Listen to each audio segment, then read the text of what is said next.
За эрхэм сонсогчдод энэ өдрийн мэндийг дахин хүргэе. Улаанбаатарт маань 12 цаг 14 минут болсон байна. Манай багуудын зочны цаг нэвтрүүлэг маань эхэлж байна. Өнөөдрийн зочны цаг нэвтрүүлэгт маань нийтийн далд ухамсарыг сэрэх баярлалаа төвийн багш Пүрвэгийн Тунраа хүрэлцэн ирээд байна. Сайн байна уу?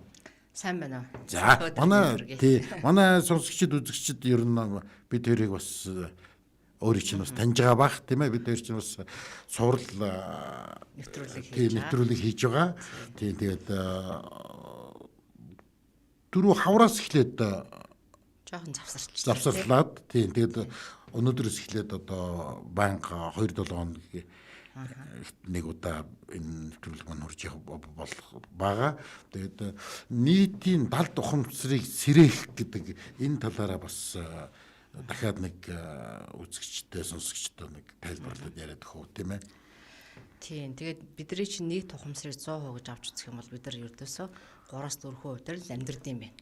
3-4% ч өөрөө 5 м хөвгөл одоо хариуцдаг байх нь шүү дээ. Үнэрлэн, намтлан, сонсон, байрна, мэдэрнэ. Одоо тэгэд 5 м хөө. Тэгэхээр 6 дахь метр хүү, 7, 8, 9 дахь метр хүү гэж байж болох байхгүй юу? Яг тэгэхээр тэр нь одоо юу байж болох вэ? Одоо хязгааргүй өндөр мэдрэмж, тэр хязгааргүй өндөр гэгэрэл татсан хүмүүс бол нөгөө чадамжууд ашигласан байдаг.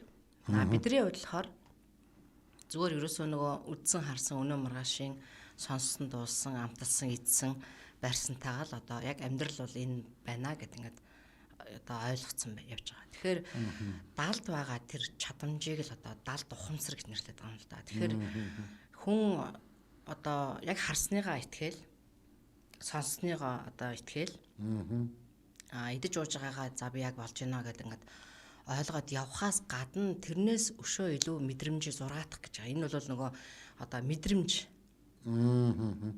одоо сонсохоосоо илүү мэдрэх нь, харахаасаа илүү мэдрэх нь. Одоо амтлахаасаа идэхээсээ илүү мэдрэх нь хамгийн чухал байгаа. Ууг нь бол. Тэгээ мэдрэмж гэдэг чинь ууг нь бол хамгийн нэгдүгürt харж барьж сонсохоос ч өмнө төрлийн мэдэрчдэг юм байл шүү дээ. Байлаа гэтэл хоёр хүн хоорондоо дурлцсан байлаа гэж бодоход би чамд хайртай штэ хайргүйштэй гэж хэлээг багт л дурлал үүссэн байдаг үстэй. Тэр хүний явж байгаа сайхан, босч байгаа сайхан, сууж байгаа сайхан тий. Энэ бол цэвэр мэдрэмж. Зүрхнээс зүрхний хооронд тэр их нарийн мэдрэмж долгион аль хэдийн очсон байна.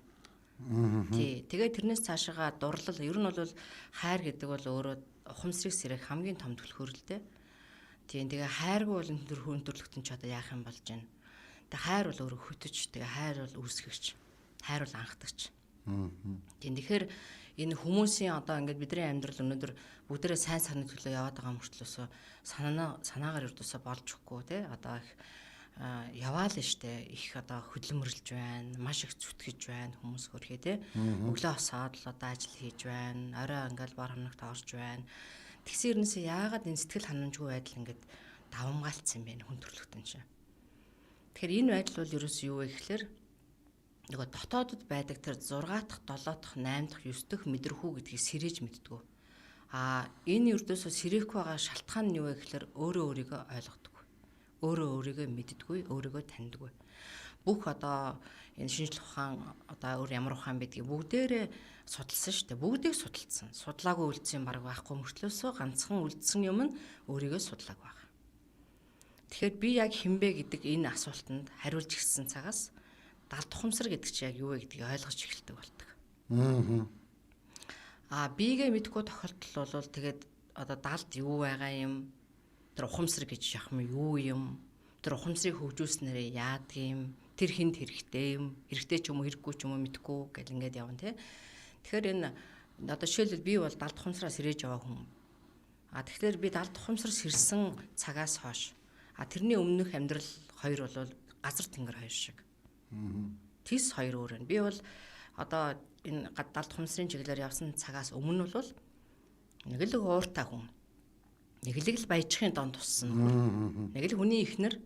Тэгэл нэг 3 хүүхэд гаргаал. Тэгэл нөгөө хүүхдүүдээ хөргөж өгөөл аваад л хоолунд хийгээд л гэр орон цэвэрлээл. Тэгэл одоо ихнэр хүний хийх ёстой юм ер нь юу вэ? Бүгднийг нь одоо ингээл үн шударгаар одоо тий. За одоо ер нь ихнэр хүн гэж нэг ийм л ах ёстой. Тэгэл зүтгэл байдаг. Гэтэл эцэст нь ингээд эргээ харахаар бол сэтгэл ханамж гэдэг юмыг ердөөсөө авч байгаагүй байгаад байгаа байхгүй. Юун дээр сэтгэл ханамжтай байсан гэдэг нь ойлгомжгүй. За яг хөө ингээл хөрхийн нөхөр маань хайрлаад мөнгө төрг авчирч өгөөл те. За одоо өстой тэгж баяж ингэж гоё болно. Ийм машин жамд авч өгсөн шүү гэл. Инхээр бөөн баяр болсон хэрнээсэл дахиад нэг юм дутуу. Тэрний ард нэг юм дутуу. Нэг л их уур хүрсэн. Нэг л их бачимдсан те. Тэгэл санснаа одоо авчдахгүй байгаа ч юм шиг санагдаад л. Тэгэл мэдээж одоо бизнес харилцаа гэдэг бол одоо ололт амжилттай байдаг учраас унан заримдаа унсан үедээ бол одоо бүр их илүү бачимдна. За тэгээд тэгжээт дахиад нэг явсны хүчинд нэг олно. Оллоо гэтэл нөгөөтгөө ингээл гарынхаа тавуулууга одоо ингээл урсгаал тийм. Яах гээд байгаа энэ амьдрал өрнж чухам яг юу юм? Тэгэл нэг л эмнэлэг рүү гүйжиж шинжилгээ өгсөн хүн яасан юм бол би яасан юм бол гэл. Тэгээд ингээд шинжилгээ өгөөд явхлаар өвдсөн хавцсан байлаа гэхэд за юм уу наа гэл. Ерөнхийдөө бол ингээд одоо ер нь бол ертөнц буюу орчлон таниагүй явж. Одоо ихтер хоёул ярьжсэн шүү дээ. Данзан гараж байгаа хэлсэн хүн дээр би гэдэг чинь одоо орчлон ертөнц гэдэг чинь би юмсан жаа гэж хэлсэн үг гэдэг. Тэрнтэй адилхан хүн ер нь бол өөрийгөө таньж эхэлсэн цагаас хойш энэ хорвоо дэлхий гэдэг чинь юу юм? Юуны тулд хүн амьдрж амьдрдгийг. Амьдрал гэж яг юу юм? Амьдралд ер нь те одоо дандаа ингээд нэг одоо тавчуу твдүү те аз жаргалгүй энэ байдал хүнийг ямар их одоо хохироож одоо хордуулд юм. Энэ болгон бол ингээд маш ойлгомжтой болоод эхэлдэг. Тэгэхээр нэг осондоо бол эн чинь ямар нэгэн шашинчлэгтэй хамааралгүй те зөвхөн өөрийгөө таних юм байна. Тэгээд даалт байгаа өөрийнхөө тэр ухамсарлахын тэр одоо те долгион тавтамжийг л өдөөж байгааг л даалт ухамсараас ирнэ гэж байгаа. Тэгээ би даалт ухамсараас ганцаараа сэрээчээл тэгээд би болчлоо гэд сууж ин гэж ер нь бол ямар ч одоо боломжгүй юм билээ. Тэгээд мэдээж те би сайхан болж байгаа учраас үгүй дараагийнхаа хүнд хэлэх юмсан найздаа ээжтэй гэл те одоо юу гэдгийг дүүнэр таач гэдэг юм уу. Ингээ явж идэл чинь нэг мэтгэд л одоо нийтийн дунд энэ даалт ухамсарыг сэрээе. Нийтээр бүгдээрээ ухамсармаа сэрчих юм бол ухамсарлахын долгион өөрөө одоо ингээд үнэлцөөд те тэр долгионы өдөөгөд эхлэхлээр хайр гэдэг энэ гайхамшигтай агуу долгион давтамж идэвчиж эхэлт юм байна. Ухаан гэдэг энэ одоо тарих уурнаас гарч байгаа энэ долгион идэвчгээрээ минийх гэдгийг бий болгох юм байна. Зөвхөн нөгөө амиа бодох буюу те одоо би л авч ивэл ерөөсө болно. Миний л одоо хүүхэд сайхан байвал болно гэдэг. Гэтэл энэ ухамсарлахын долгион гэдэг чинь үгүй бид нар чинь бүгдээрээ нэг юм байна. Нэгэнд нэгнийгээ нөхөж явдаг юм байна. Одоо шил хоёулаа ингээл ярилцж чинь ямар олон хүн сонсож байгаа вэ? Тэгэд энэ олон хүний сонсож байгаа одоо тий сонсож байхад бит хоёрын одоо амнаас гарч байгаа үг тэр үнэхээр тааламжтай байвал тэр хүмүүсийг сард хийж юм штэ. Тэр үгнүүдийг мартахгүй сайхан явж чадна тий. Тэгэхээр энэ бол нөгөө одоо ганцаархны хуваархна одоо эзэмшээд яваад гэдэг тийм мэдлэг мэрэгэн ухаан биш юм билээ. Нийтээрээ л одоо сайхан болох. Тий. Би тэгээд бас яг нэг юм практик зөвлөгөө ер нь нэвтрүүлгийн сүлд авъя гэж би ер нь хүсэж байгаа. Энэ зүгээр миний хувийн хүсэлт шүү. Тий. Энэ 100 хавраас 100 та байхгүй байлаа хаагур яв. Ямар ажил хэрэг бүтээв яв бас сонирхуулаач. За баярлалаа. Ер нь бол урд нь цагийг их үр дүнгүй өнгөрөөдөг байж. Тэгэл нэг настайгаа яриад нэг вино ууж угаач юм эсвэл хаяа нэг ресторанд орж хоол идэл тэрийг хамгийн аз жаргалтайгаар би цагийг өнгөрөөж гэнэ гэж ойлгож иж. Тэр бол хийх юм олж чадсандаа тэгж сууж. Тэр бол өөрийгөө таниагүй буюу те агшин хорон амьдралын агшин хорон болгонд аз жаргалгүй байгаагаа мэдрүүлэх гэж тэнд явж исэн байна. Одоо бол би агшин хорон болгонд аз жаргалтай явж байна. Яг нөгөө өдөр болгон дурлсан хүн шиг гэдэг шиг тэгж явж байна. Яа тэгэхээр би дотроосоо өөрийнхөө хийхийг хүссэн бүх зүйлийг хийж явж чадж байгаа. Сая Европоор явсан одоо Чех, Герман, Австри, Унгар явсан. Тэгээд тэнд байгаа монголчуудыгаа бас мэдээж гэрээсээ хол байгаа хүмүүс сэтгэл санааны хувьд тавгүй тааламжгүй байдаг. Ичнээ яг зүгээр мөнгөөр хөшүүрэг хийгээд нэг сард нэг одоо тий хэдэн төгрөг аваад тэр нь ингээд амьдралд нь хүлцээтэй яваад байгаа болохоор болж ийн гэж бодоод байгаа боловч их орон шиг сайхан зүйл алга. Тэгээд уйлж ийн л да зарим хүмүүс үү тий. Одоо их орондоо очиход нэр ямар сайхан байсан бэ? Үнэхээр гайхамшигтай байсан. Тэгээд хилээндээс алхаал орохдол сэтгэл хөдлөл ингээл баяр төрөл. Гэхдээ би ийм сайхан нутагтай штэ гэж бодоол нүдний нулимс гардаг гэд. Тэгэхээр ямар сайндаа л одоо тийшээ ингээл явж явах үдэ тийм ээ.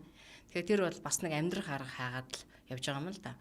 Тэгээд тэнцээ байгаа монголчуудаа энэ дотоод ухамсараас хэрэгээд амар амгалан байгаад хайр инрэл дүүрэн ад жаргалтайгаар амьдрч болох хамгийн чухал нь эрүүл амьдрч одоо болох тийм боломж байна гэдгийг одоо түгээхийн тулд тэнд бас нэг хэсэг хугацаанд ажиллалаа. Тийм тэгээ маш олон одоо танил найзууд шавнартай болсон. Тэгээд дараагийн удаа бол бас Францд өргөцсөн байна, Англид өргөцөж байна. За Чех бол ердөөсөө тэр чигээрээ манад амьдрах хэрэгтэй байна гэж байна.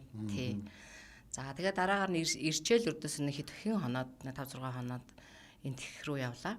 Тэгээд энтхийн тэр гямлаа уул гээд одоо өндөр уулын орой тэр диамслал хийлээ. За дээрээс нь сайхан аяллаа.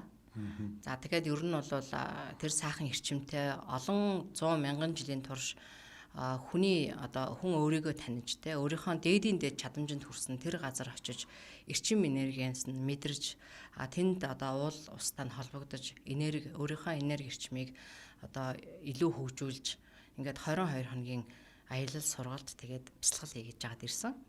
Тэгээ ер нь бясалгал гэдэг нь одоо юу гэсэн үг вэ? За нэг осондоо бол даяанчлан бясалгана гэдэг бол бас байдаг л да. Ингээд нэг осондоо одоо аялж агаад те одоо уулын оргил руу гараад ахил суугаад энэ чинь хэсэг бясалгал хийж агаад бясалгал тэр нөгөө бясалгал гэдэг чинь яг өөрөө бол юу юм л да одоо өөрийгөө ажиглах ажиглалт юм байна.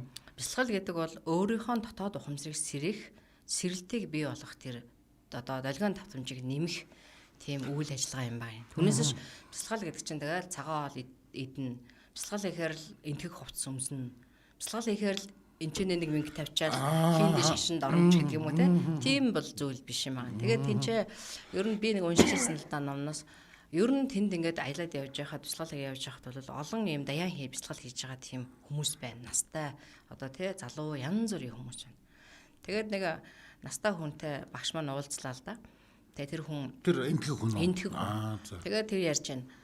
30-аад насны дээр одоо энэ артлын энэ уул руу гарч одоо бясалгал хийсэн юм аа. Тэгээ 20 жил бясалгал хийлээ. Тэгээд одоо би 50-аад настай гэдэг нэг хүн сууж байна. Одоо тэр тийм одоо тийм хүмүүс чинь нэг хувцас хунаргүй ерөнхийдөө нэг одоо энэ өөрсдийнх нь хэрэгэлдэг тийм одоо лам маягийн хувцснууд байдаг шүү дээ. Тэгээд ярьж ин л да манай өгш хэлж байна. Энэ бол монгол хүмүүсийг би авчирсан маа гэсэн чинь үнэхээр баярлж байна тэр хүн. Гэхдээ та намайг ингэж монгол хүмүүстэй уулзуулах гэж. Би танд бүр ямар их баярлж байна гэдэг. Тэгээ бидэрт ингээд нэг ширхэг ийм одоо нөгөө юу гэж юм л да. Гүр арагчаа гэдэг монголчууд хэлсэн рудрагша гэдэг одоо тийм модны үр үйдэг байхгүй юу? Тэрийг одоо тэр бол бас ингээд нөгөө нэг уур тархийг хөгжүүлдэг, борцоо уучрахыг идэвхжүүлдэг тийм одоо юу гэдэг юм модны үр үйдэг. Тэрийг ингээд бидэрт бүр ингээд нэгээр нь өгж байгаа байхгүй баярлалаа дээр өх байх юм аа болж одоо байгаа юм тэр хүн тэр байна. Тэгээ өгж जैन. Тэгээ бид нар бүгдээрээ нөгөөх нь тэгээ багшааг бол гүр арагчаа. Тий, рудрагша гэдэг одоо юу нь энтгүүд өөрсдөө тэгж хэлдэг. Бид нар манайхан болохоор гүр арагчаа гэд нэрлэлсэн байна. Бид нар өөрсдөө тэгж нэрлэлсэн юм шүү дээ. Монголчлаад нэрлэлсэн байна. Тэртээ бол манай сансарын зэчтэй бол ямар шалбуугүй юм биш үү? Гүү. Тэгээд яг нарийн тайлбарлах нь бас төвд үг байна. Төвд үг юм. Тэгээд багшаа маань тэгж яан л та тэр хүн та бол дэлхийгээр аялаад энэ олон хүмүүсийг ингээд те ухамсарын одоо хөгжлийн өндөр болгоод ингээ явж байна. Би бол ингээ 20 жил энэчээ суусан хэрнээсээ одоо суусан суудлаасаа хөдөлсөн ч юм байхгүй хорвоог өнгөрөөж байна гэдэг. Тэгээ энэ дотор бол асар их ялгаа байгаа байхгүй юу? Тэгээд би нэг номдроос уншижсэн. Бас яг тэр хүн шиг нэг даяанч гямлаа ууланд бясалгаж ижээ. Тэгээд нэг багш очиж гэн. Тэгээ асууж гэн. Та одоо энд хэдэн жил сувдаа гэсэн. Бас 20-30 жил суулаа гэж. За тэгээ одоо та гэгэрэл төрж чадуу гэдгсэн. Гэхдээ одоо бас ямар ч байсан сууж л байна. Гэхдээ та юу н ямар шашинтай хүн байг асуусан. Би хийндэ шашинтай хүн байгаамаа. Тэгсэн нөгөө их багш үгжилсэн гэхлээр яг үнэндээ бол шашин шүтж байгаа тохиолдолд бол тийм ээ гэгэрэл рүү хүрнэ гэсэн ойлголт бол их маруухан байдаг юм аа. Та шашин шүтгэхээсээ илүү өөрийнхөө дотоод ухамсарыг сэрээгээд та өөрийнхөө одоо бүх хүч чадал, бүх потенциал чинь өөртөө байдгийг гэдгийг та мэдхүү. Таны гэгэрх тэр бүх потенциал нөөц чинь танд өөрт чинь байгаа гэдгийг мэдхүү. Тэгсэн тэр хүн уйлж ирсэн гэж байгаа. Хинч надад энэ үнний талаар хэлээгүй шүү дээ гэж. Тэгэхээр бол хүн хинбэ гэдгийг мэдэх нь хамгийн чухал. Гэгэрж болно, гэгэрхгүй яж болно. Зүгээр гэгэрэнгүй амьдрч болно шүү дээ. Ядаж тий. Тэгээд ингээд айгүй харамсалтайгаар ингээд амьдралыг өнгөрөөгд байна л. Ядахта буруу юм хийж яах гэдгээ ойлгож амьдрах хэрэгтэй юм шиг санагддаг надад болоо. Тий, ер нь бол гимшиж тийм ээ. Гэхдээ бас юм байна. Хит их гимшиглэр хүнсний хөгжил унаад байдаг. Бидний хүүхэд байхад бол гимш буруугаа болоо цаашаа хараа зогс гараа өрг сандалд өргүүлэн те харанхуй өрөөнд хийн гэл ингээл айлгадаг байлаа шүү дээ. Одоо ч гэсэн бас энэ байдал хэврэл байгаа. Хичээлээ сайн хийхгүй чамайг явуулахгүй энэ төр гээл те. Чи их муу хүүхэд энэ төр гэдэг байдал бол хүний сүнсний хөгжлийг доройтуулждаг. Тийм учраас бол хүн ерөөсөө өөрөө байгалийн гайхамшигт бүтээл.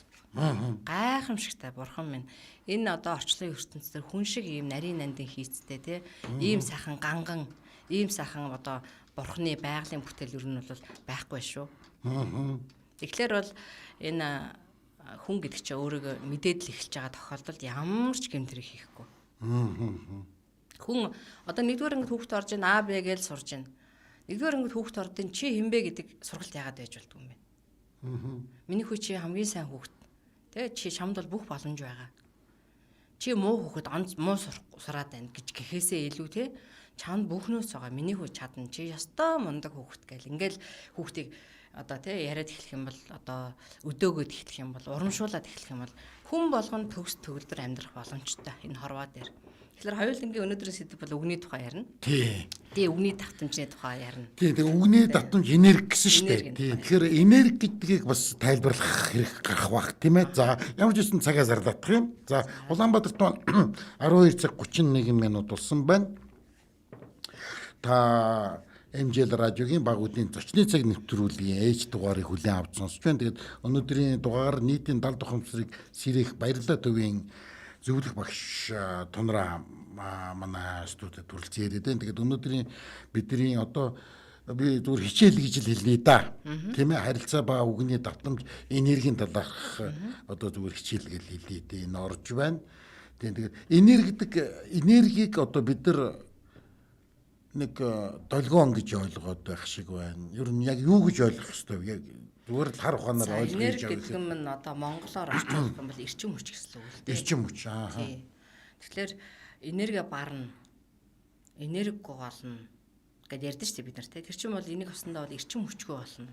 Өөрийнхөө нөөцийг алдана л гэсэн үг байхгүй юу? Тий, одоо ингээл их ууртай хүн байлаа гэхэд ямар ч ашиггүйгээр нөгөө нөөцөө алдчихадаг. Хайрын сайхан эрчим хүч энэ дотор ч нөгөө уурандаа гаргаад явчих шүү дээ те. Ямар ч хэрэгцээгүй тэр нь тий. Тэгэхээр бол бидний энэ нөгөө одоо энэ бие организм систем маань тэр чигээрээ эрчим хүчний үйлдвэр байдаг. Бүхэл бүтэн том үйлдвэр явагдаж байна дотор. Тэр их одоо судас шүрмэстэй эд эргэцэн систем одоо электрон, протон, нейтро одоо юу гэдэг юм тийм ээ. Тэр болгон дотор чи ингээд эрчим хүчний одоо тий асар хүчтэй хөдөлгөөн явагдаж байгаа байхгүй юу? Эрчим хүч үйлдвэрлэж байна. Хүн одоо ингээд ядарлаа гэхэл унтаад босготол маш их эрчтэй болчдөг шүү дээ. Энэ чинь нэг басна өөрөө сэнгэлжлээ л гэсэн. Гэтэл өдөр болгон тааламжгүй амьдралаас таашаал авдаггүй. Өдөр болгон муу үг яриа тий давтамжгүй тийм олигтойхон шиг үг амнасаа унгаж чаддгүй. Өдөр болгон луур уцаартай аливаа юмыг хараад дандаа ингээд сэтгэл ханамжгүй голоол гоочлол өөлөө шүүгээл шүмжлэлэдэг улсууд бол тэр чигээрээ эрчим хүчний алдагдал. Мянган лам зэрэг сууж тэр хүний хөглөх гээд нэмэр байхгүй шүү дээ. Тэр яах юм бид дотор нь явагдаж байгаа юм гадна талд тэр хүмүүс юу хийх юм бэ? Хөрхий тэр чинь уншсан номныхаа дагуу маань мэдсэн уншгал ах та хэмрэлсэн тавхал ах. Гэтэл тэр хүн чинь бүх нөөцөө ингээд алдчихад штэ тий. Жишээлбэл илгэний хавдрал гэж байна. Дандаа хүнтэй маргалдаж мэтгэлцэж ууралсаж уцаарсаар хагаад илэг юусоо бууж өгч штэ. Одоо би болио. Тэгээ би өрдөөсөө чадхаа боллоо. Намайг авраач гэдэг юм чинь тий. Гэтэл эмнэлэгт очсон мөртөөсөө л уур нь хэвээрэл нөгөө уцаар бачимдсан хэвээрэл байгаа дэвэл элэг бол алюжины дуусаад байхгүй болчих шүү дээ. Тийм. Тэгэхээр энерги гэдэг маань өөр юу юм бэ? Энерги гэдэг бол эрчим хүч долгион. Энерги гэдэг чинь тижэл. Энерги бол одоо энерги хуйлаад шүү дээ. Шинээр үүсдэг гэж байгаа. Нэг хэлбэрээс нөгөө хэлбэр шилждэг. Жишээлх юм бол асар ууртай маш их муухай одоо сэтгэл санаатай хүн байлаа гэж бодоход бол тий маш сайхан долгионтой их цэвэр ариун болж болох байхгүй. Нэг осондоо энерги хувьсж штэ. Тий. Тэгэхээр бол хүн ерөөсө бүрэн өөрчлөгдөх буюу өөрийнхөө эрчим хүчийг зөв цэнэгтэй болгож болно гэсэн үг. Тэгэхээр энэний тулд яах вэ гэхээр өөрийгөө таних ухаанаас л эхлэх хэрэгтэй байдаг. Би яагаад уурлаад байгаа юм бол уурсныхаа талаар дараа би яаж их ядарч байна. Тэгээ би сая юуны тухай юун дээр би ууралж ба. Ямар сонин хэрэггүй юм дээр ууралждаг болж байна. Гэлтэй ингээд өөртөө дүгнэлтэй. Тэрийг мэдрэхийн тулд нүдэн анаад өөрлөгөө ороод өөрийнхөө энэ зүрхний хүрдэн дээр анхаарлаа төвлөрүүлээд хэдгээрээ сайхан сууч. Зүрхний хүрд гэж нь хоёр хөхний гоолд өрцөн дээр байрладаг л да. Энэ дээр энэ зүрхнийхээ хүрдэн дээр анхаарлаа төвлөрүүлээ. Хэдгээрээ суучтал сайхан тайвшраад нөгөө оволцож исэн энэ долгион давтамж маань сайхан намхан болчихно. Энэ оволцож байгаа долгион давтамжинд чинь ямар ч хэрэггүй нөгөө хүч маань урсаад алга болчихж байгаа байхгүй. Тэр нь чи аяг бүтээгч хүч явж байгаа. Гэтэл сүнөөгөө тайчаал тэгэл ард нь ажил бүтэхгүй байна. Амьдрал муухай байна. Салдгийн билүү, дараагийнхаа аваатаа суудаг юм билүү. Өөрийгөө танаагүй ээжиж дараагийн хүнтэй сууна гэхлээр тэр гарц гэж ойлгоод байгаа байхгүй юу? Яг адилхан шүү дээ. Завлан тахаал үргэлжлэнэ. Тэгэхээр бол өөр хүнтэй сайхан амьдарч болно те. Тэгтээ хамгийн эхлээд өөрийгөө таних хэрэгтэй. Хинтээч хүн амьдарч болно. Тэгтээ хамгийн нэгдүгürt өөрийгөө таних хэрэгтэй. Өөрийгөө таньж байгаа тохиолдолд хүн өөрийгөө ажиглаад эхэлчихдэг болчихдог. Тэгээл нэг амнаас харж байгаа үгээ. Яадаг махар хогвэ. Одоо бид нар бол дандаа доодгоор харилцдаг шүү дээ. Яадаг хар янзын навшвэ. Яадаг хар хулгайч вэ. Тэгээ ердөөсө байнгын юм үгээр. Амар тэгээд амар гоё хоол идээд нэг сайхан хүүхэнтэй зургатаар гарч байгаа байхгүй юу. Тэгэл айгуу тэгээд гэл ингээл ерөөсөө нөгөө юу ярьж байгаа ч ойлгох ойлцсон. Ийм болж л дээ бид нар. Тэгэхээр бол энийг маш гоё зөв эрчим болгож хувьсгаж болно. Ёстой гоё тэгсэн штэ. Үнэхээр гоё тийм болоод гэл. Би ямар гоё амттай хоол идвэч гэдэг юм уу те. Ингэж хэлж болно штэ хүн. Тэгэхээр бид нар бол энийг хиний хажууд хэн өсчихнө гэдэг их чухал л да. Эмээ өвгийн хажууд өссөн хүүхдүүд бол их сайхан хүүхдүүд байлаа штэ. Одооны эмээ өвнөр бол ер нь тэгээд хэцүү болцсон л доо тий. Үг яриа нь ойлгомжгүй, их тавтаргүй, их архитар суудаг, янз бүрээр үр хүүхдээ хилдэг тий. Тэр нэг усандаа бол байнгын хүүхдээ өрөөж байгаа тохиолдолд хүүхэд муу явна гэсэн ойлголт байна уу? Байнгын хүүхдээ харааж байгаа тохиолдолд сайн явах боломж байна уу? Тэгээд тэр хараал өрөөл гэдгийг ойлгохоч болцсон байгаа юм л да бид нар одоохондоо бол. Гэтэл тэрийг те өрөөлийн үг болгож болох байхгүй юу? Би жоохон бахта өрөөл магтаал хүн тайгаар ямар яшигтай юм бэ нэг хуур ирсэн хүн л ингэ суугаад байгаа юм гэж боддог байтал өнөөдөр бол тэрийг яг ингээд өрөөх ёстой юм байна бид нар. Одоо гэрийн өрөөл гээл уншдаг, хурминдаа өрөөл уншаал байдаг, өсний найрандаар өрөөл уншдаг. Ямар ч төвхтэй гэж боддог байлаа. Тэрийг хүүхэд наснд багш нар маш сайн тайлбарлаа. Одоо Монгол Улсны багш, уран зохиолын багш нар бол зөв бичих дүрмийг л яриад den зөв унших талаар ярьдаг болохоос зөв ярих талаар ярьдаг. Тийм ээ. Миний хүү их жоохон буруу яриад шүү. Тэргээ зөв болгоод одоо өөрчилчөөр ич гэдэг юм уу те. Тэгэл хүүхдүүдийнхээ өмнө гарч байгаа амар тэгсэн чинь тэгээд чи ястаа муу хүүхэд байна. Чи ер нь их залхуу хүн байна. Танаа эцэг ямар хүн байна. Тэр дууд гэл. Тэгэл зөв хүүхэд болгож хүмүүжүүлнэ гэж байгаа байхгүй. Бүх хүүхэд зөв шүү дээ. Яагаад буруу болсон юм? Өөрөө бид нар эвдчихдэг байхгүй хүүхдүүдийг. Буруу болгочдөг. Тэгээ энэ юундаас эхлэх вэ гэхээр энэ өрдөөс үгийн үндсээс эхэлж байгаа. Үг өөрөө тэр үеэр эрчим хүч. Тэр аяараа энерги. Би хүүхдээ орж ирсэн хүүхдээ хараад л байж байгаа царайг. Яанда чи? Яаж амьдрандаа? Гэл ингээд ивэл нөгөө хүүч яах юм болоо? Яадаг юм болоо? Энэ амьдрал гэдэг чинь амар юм байдаг юм болоо гэл айдас нөгөө эргэлзээнүүд нь улам нэмэгдээд л нэ. Гэтэл миний хүү амьдрал гэдэг чинь аз жаргалтай юм байдаг. Амьдрал гэдэг чинь тийм ээ агшин хорон болгондоо аз жаргалыг амталж болох тэр их гоё боломж юм байна. Зоригтой бай миний хүү. Алтаж болно, унж болно шүү дээ. Яагаад босоод ирж болдгоо? Босоод ир. Саяхан өчигдөр би нэг фэйсбુક харж ирсэн чинь нэг хүүхэн дэж чинь уналтанд орсоо тэгтээ хуушур хийж чинь. Тэгтээ сайхан байна гэж байгаа байхгүй. Тэр бол маш эгогүй буюу маш сайн байна. Маш сайхан байна тэр бол. Тэр ямар ч эго хаалгах шүү. Унаал эцтэй. Босхын тулд хуушур хийж шүү. Яадаг юм? Яагаад болохгүй гэж. Амьдрал бол өөрөө мөнгө бол өөрөө юунаас эхэлдэг юм гэхээр юухан хийхнээс эхэлдэг болохоос биш. Сургууль төгсөөл инженер болчихвол те бүх олон хүний захирна гэж хизээч байхгүй. Монгол орны өнөөдрийн боловсролын систем яг тим имийг хүүхдүүд зааж өгöd байгаа байхгүй. Сургууль төгсөөл дарга болох юм гинэ. Ямар ч амьдралын туршлага байхгүй. Яагаад ч өөрийгөө ойлгоогүй тэр нөхөр хүмүүсийг захирж те одоо тэр хүмүүс ажлыг аз жаргалтай одоо амжилт бүтээлээр дүүрэн хийх юм гэж байна. Тийм ойлголт байхгүй. Тэгэхээр бол манай эмээ хэлдэг байсан. Миний хүү ажил хийж сур. Юухан хийхнээс эхэл. Юухан хийхэн гэдэг үг дотор чинь бүхэл бүтэн том философи явж байна те.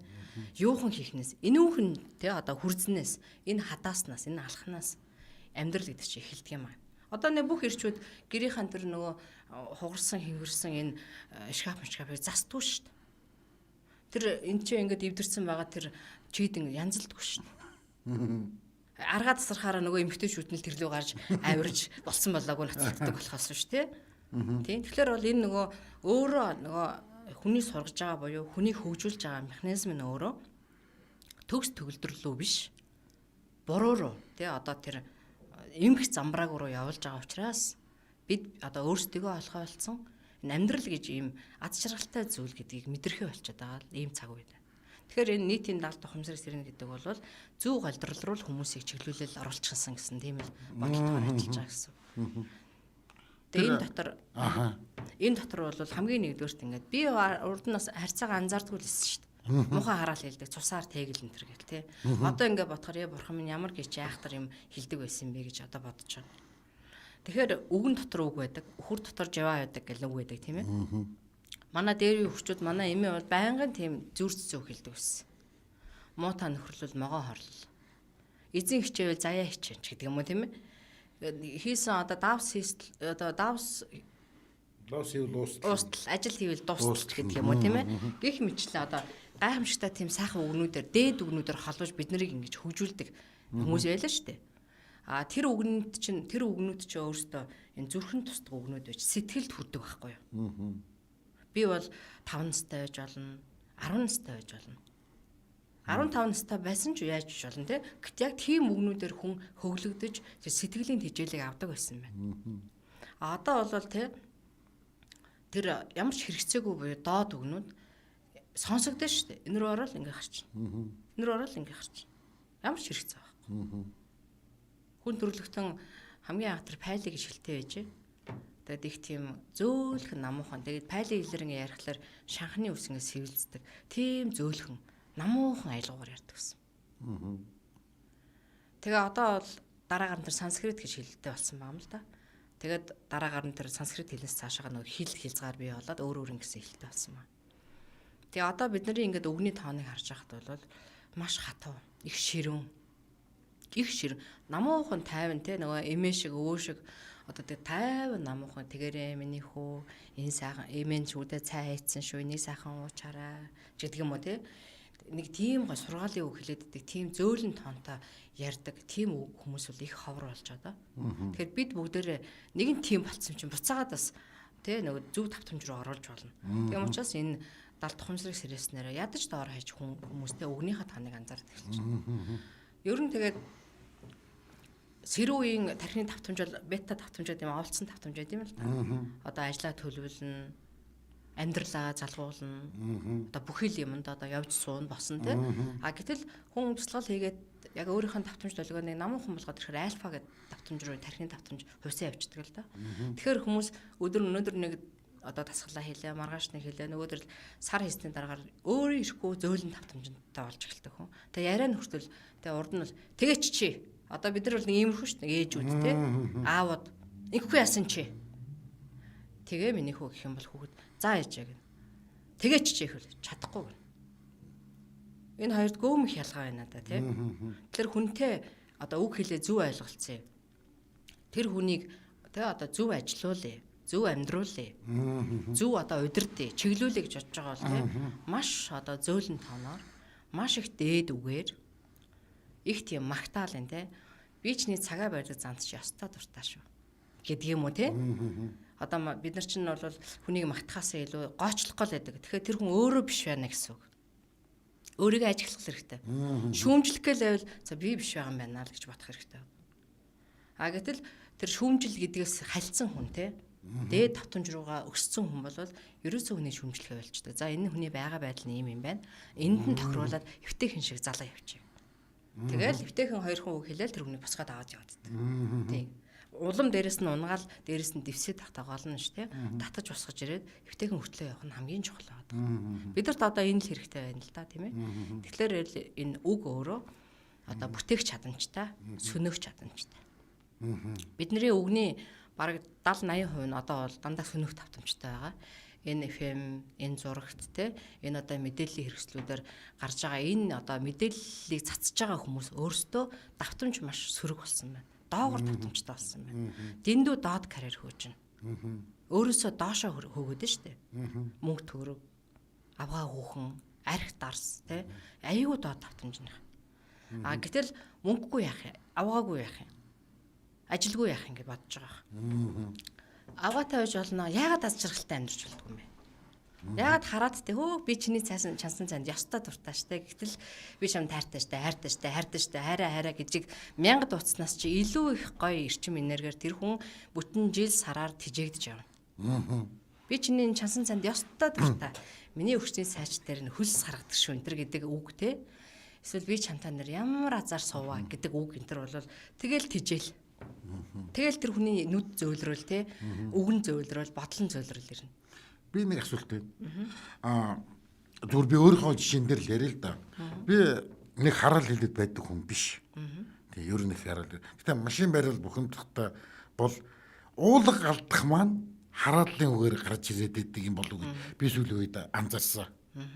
Тийм нөгөө л пэмэ тэгэл гинт ингээл ингэнгүүт пэпаг явчихж байгаа шүү дээ. Тийм үнэхээр би хараал хэлье гэж хараал хэлэхгүй миний уулга алдах маань хараал болоод хувирсан. Хавар тий хараалын үгээр л одоо хэлдэг болчих. Тэгээд энэ засахын тулд би одоо яг яах ёстой вэ? Өөрийгөө л анзаараад эхэлж. Гэхдээ анзаарч байна. Сайн байна. Тэгэхээр тэр үгтэй ярилцчих тий одоо болно гэл. Тэг би чамтай их удаан байлаа шүү дээ. Хангалттай одоо надаас явчих та. Би ухаарлаа, ойлголоо, ойлгуулж өгсөнд баярлалаа. Тэр чи өөрөө тэр чигтээ бүхий л хорвоо ертөнцийн бүх зүйл өөрийн гэсэн ухамсартай. Үг долгион давтамж хүртэл өөрийн гэсэн ухамсарлаг долгионыг агуулна. Би тэгэж хэлж байхдаа би тэр хэлж байгаа зүйлдээ би итгэсэн байх ёстой юу? Эсвэл зүгээр би итгэхгүй зүгээр би тэ би үгэндээ одоо ингэж хэлээд явуулчихна гэж би тэр чинь бол нэг жоохон итгэл шаардлагадсан үйлдэл нь шүү дээ. Тэгэхээр энэ нэг та тайлбарлаж өгөх. Нэг өсөндөө бол мэдээж бид нар бол итгэл муутай шүү дээ. Яг л ялангуяа эрэгтэй хүн бол зүүн тархины хөгжил өндөртэй. Ерөнхийдөө их материаллог буюу материалист хүмүүс эд юм байгалаасаа. Буруут харга байхгүй. Тийм учраас бол хэр аргийн юмд бол итгэл үнэмшлиг бол өгч чаддаггүй. Тэгтээ бол өөрийнхөө тусанд бол хийж байгаа учраас итгэцэн хамаагүй дээр. Яг тэгэхээр итгэл гэдэг чинь ба шүү дээ. Таны тэр бурханлаг их хүчтэй хамгийн ойрхон байдаг. Тэр их хүчийг итгэл гэж нэрлэж байгаа. Та хүнд юм худалдахдаа ч юм уу хүнд юмаа зэйлүүлэхдээ итгэхгүй байж болно. Энэ бол материйн төвшөнд. Гэтэл бол те энэ долгион татамжийн төвшөнд бол та өөрөө өөртөө хэрэгтэй зүйлийг хийж байгаа учраас болж өгөл итгэжүүлэх зүгээр. Итгэмээргүй санагдаад байгаа итгэл байвал итгэлгүй ч гэсэн эхлээд оролдож болно гэсэн үг. Бид нар тийм л хэлсэн. Би бас анх ингээд багшаагаа ингээд янз янзын энерги цэцлэмас хийгээл ихлээр нь ямар сони юм хийдэг хүн бэ? Энэ хүн ч одоо эмч хүнгээ үсттэй гэл ингээд дахин асуу итгэхгүй байгаа байхгүй юу? Тэгэнгүүт л тэгсэн өрнөөсөө л ингээд татагдаад байгаа байхгүй өөр ирэхгүй. Татах хүчний үйлчлэлээ татагдаад байна тийм. Тэгээд татагцаар ягаад одоо бол яг нөгөө жинхэнэ багшийн дүр төвөрцөн явж байгаа шүү дээ би чинь. Тийм жинхэнэ итгэл үнэмшлийн тэр гол цөмрөө нь орсон явж байгаа хүн байхгүй юу? Тийм учраас бол өөрийнхөө тусын тулд үзээд алдаарай л гэж хэлнэ. Тийм. Тэгээ бид энэ цаг ер нь дөхөж байна. Тэгээд би бас нэг танай энэ сургалтанд сууснараа тийм ээ хүмүүс өөрчлөгдсөн түүхүүдийг бас сонсомоор байна. Тийм. Тэгээд танай сургалтанд сууя хамрагдыг бол хаана очих уу? Та энэ мэдээлэлээ бас өнөөдөр өгөөч. За бид нар болохоор нийтийн даалт Хумсрэг сэрэх баярлалаа түгээд анх байгуулж ирсэн л да. 2011 онд 1 сараас эхэлж байгуулж. Тэгэхээр одоо бол сая нас ахуулаад бид нар аз жаргалын төв гэдэг нэртэйгээр үйл ажиллагаа явуулж эхлэе гэж бодож байгаа. Тэгээ баярлалаа төвөнд иргэдэх аз жаргалын төв гэж нэрлэе гэж.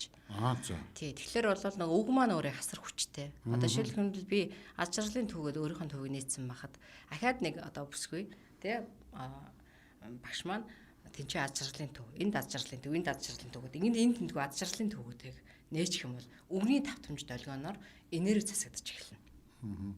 Тий. Тэгэхээр бол хүмүүс гайхна л да энэ аз жаргалын төвөнгүүд юу яриад байна гэл те гайхна. Шашин л гэж бодох байх л та. Тэгэхдээ бол ямар ч байсан бид хийхгүй бол хин хийх.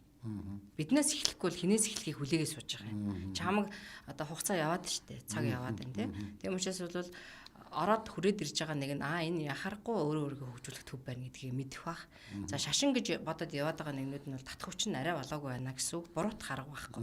Тэгээ хүн болгоны нөгөө сүнсний хөгжил долгионууд ч ондоо шүү дээ. Хүн болгоны аран шин ондоо байдагтай яг адилхан гэсэн үг. Тэгвэл пэйж ус байдаг ер нь холбогддгийг бол байдаг. Манайх ерөөсөө баярлалаа түгээл орчин. Баярлалаа түгээд кириллээр бичээл орчоо. Кириллээр бичээл орчин тий.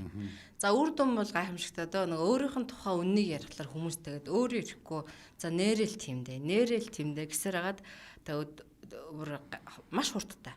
Энэ яагаад гэвэл нөгөө ухамсар өөрөө асар их хурдтай. Ухаан бол өөрөө одоо байлаа ухаан бол гэрлийн урд. Тэг гэрлийн сахтууд гэрлийн урд буюу 1 секундэд 186 мянган майл газар туулдаг гэж байгаа. Тэрийг бол ухааны хурд гэж хэлж болох энерги хурд. Гэтэл ухамсарлахын хурд бол энерги хурдыг өөрчлөн 10, 20, 30, 40, 50 дахин хурдан. Тэрнээс дээшээ хурдан гэсэн. Тэгэхээр нэгэнт хүн ухамсарлчвал би ингэх хэрэгтэй мэгд ухамсарлчвал тэр хүний үг ямар байх юм? Тэр хүний бодол ямар байх юм? Нэг гаргаж байгаа хандлага санаа нь ямар байх юм? Тэгжэтэл үйлдэл нь ямар байх юм? Ухамсарлцсан биш шүү дээ. Нэгэнт ухамсарлцсан хүн чинь бол за би ёстой худлаа ярих шаардлагагүй юм байна. За би ерөөсө хулгай гэдэг энэ балаа юм чи ёстой нэг утгагүй зүйлээс юм нэ бурхан тэнгэр минь ямар азар би энэ газартаа уулзаж авч нэг уучраа олж авбаа. Ухаантай хүн бол өстой зэлтэй шүү дээ. Өстой гэдэг нэг толгойд ирэх нь хөгжөөл те. Улам удаа ажиллаад тэгэл өстой гялзуулна шүү дээ. Энийг хичээ тэрэгдэг чи ингэсэн дээр гэл ингээл ингэ шүү дээ те. Тэгээд тэнд ч юм бол асар их нөгөө сөрөг тавтамжууд явж байгаа. Өөрийгөө л балж байгаа гэсэн үг юм байна тийм. Тэгэхээр бол ерөөсөө үр дүн бол гайхамшигтай дөө. Тэгээд одоо би эмгтээчүүдтэй харахтаар ажилладаг шүү дээ. Сүүлийн бас нэлээд хэдэн жил ажилласан. Тэгээд бас ер нь бол та үр дүнгээс ярих юм уу гэхээр хүмүүс нэг ярьдаг. Тэгсэн чинь сая өнгөрдөг хаавард ажилласан. Багшаа биднээс хизээ үр дүн яриулах юм бэ гэж байгаа байхгүй юу? Тийм. Тэгэхээр баярлж байна. За манай цаг өндөрлөө.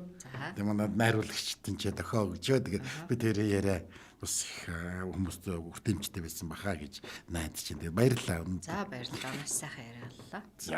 За энэ дүрээд манай өнөөдрийн зочны цаг нэвтрүүлэг маань өндөрж байна. Улаанбаатарт маань 12 цаг 51 минут болсон байна. Та одоо үргэлжлүүлээд 13 цагаас манай цаг бүрийн ихэн дүрүүдээр рааж юм те 13 цаг 17 минутаас сонгодог уран зохиолын цаг нэвтрүүлгийн ээж дугаарыг үргэлжлүүлэн авчихсараа. Дэлхийн монголчуудын хэмжээл радио 88.3.